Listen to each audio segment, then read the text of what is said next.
designed the Trooper, we knew that we wanted somebody who really touched on that fantasy of playing the Stormtrooper, of playing the Clone Trooper, but we also knew that that was kind of a limited box, and we wanted to expand that because, let's face it, Stormtroopers die a lot. That's what they exist to do. We wanted somebody bigger and more heroic than that.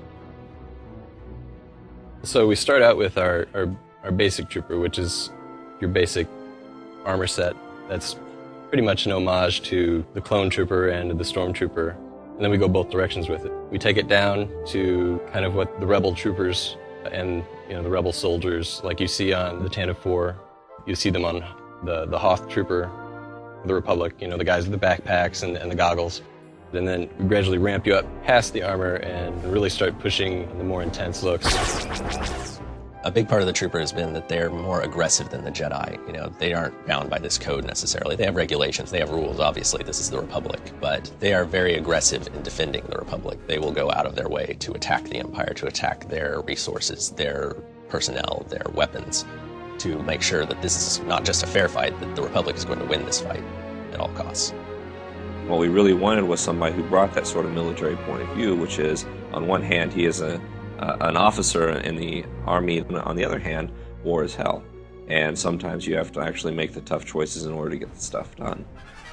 We had to sell animations to be giving them a strong feature. What defines a trooper? They are strong, they're efficient at what they do, and they carry a big supply of weapons that we need to support the animation to have these weapons look good in the game. This animation sells on how strong a trooper is in close battle. If the gun can't knock the enemy down, the Trooper will physically knock them down. The Trooper is largely, first and foremost, inspired by the gun and inspired by using a gun to solve problems. And so what we looked for is movie clips and other games and how they actually handle largely automatic fire, actually getting in there and just mowing down fields of people with lots of weapons. He believes in just going in and kicking butt and taking names. Well, you have your standard, like, long Stormtrooper style weapon that, usually based off of a World War II weapon. It's been modified a little bit to look sci-fi. So you'll take like an old German rifle, put 3 or 4 scopes on it, and there you have your Stormtrooper rifle. But really, we've gone a lot further than that and given our Trooper some really awesome weapons.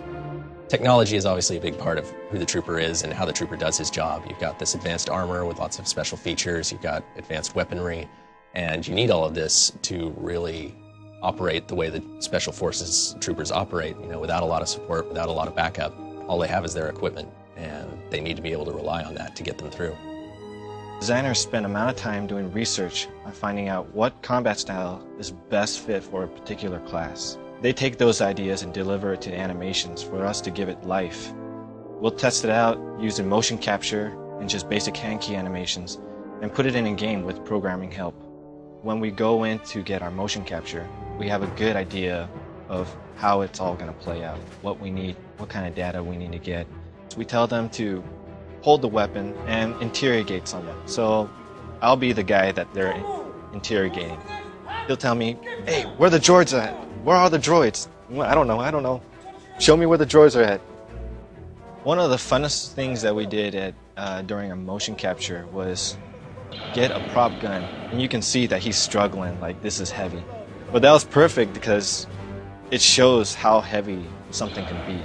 And we take that data and deliver it in our game, just polish it up and make it look good for our characters. I think one of the biggest challenges that the players are going to face when they're playing as a Trooper is choosing how they're going to fight this war. We've faced by an enemy that we know will do anything to win. They'll kill civilians, they'll poison the water, they'll salt the fields, all of that. There's nothing they'll hesitate to do. And when you as a player are faced with this enemy, you have to choose, are you going to fight fire with fire? Are you going to use their tactics against them to win this war? Or are you going to try to take the high road and risk losing everything?